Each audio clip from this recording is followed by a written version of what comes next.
I've had a long history in community-based work, so nonprofit work, but also grassroots work.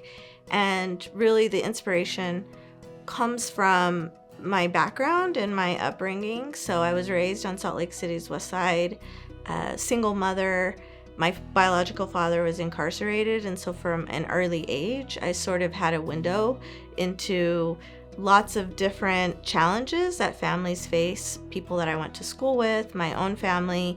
And pretty early on in high school, I was introduced to the Inclusion Center and attended a leadership program for teenagers called Camp Anytown.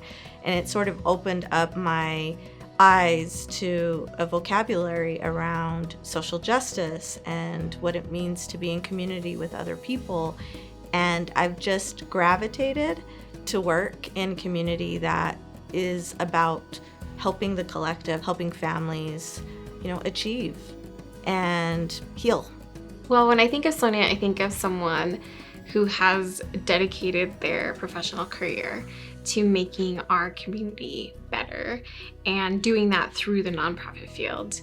In addition to that, I think she also brings a style of leadership that is accountable, that is based on ensuring that all communities have access to the services that nonprofits provide, and to also just challenge other leaders. I don't think I've ever been to a meeting or into a space where Sonya didn't challenge other nonprofit leaders, other executive directors to step up and to ensure that we are doing the difficult work of equity and access and best practices. I have so many people that inspire me. I think every stage in life has brought inspiring people, mentors.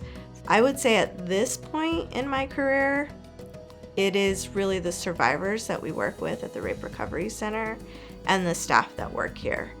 The work that both the survivors are doing and the work that our staff are doing, it's very hard to comprehend unless you've been through it yourself.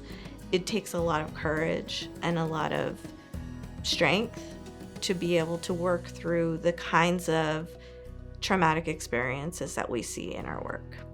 The biggest impact has been to be able to learn from Sonya, and then to also be able to see, yes, a executive director who's a woman of color, who is challenging people, who is critical of the space, can be successful and can fundraise effectively and can show up in these spaces when oftentimes the narrative is the opposite of that. I'm most driven by seeing the potential in change and working with people towards a goal. It really just comes back to the possibility of being in a collective and a community.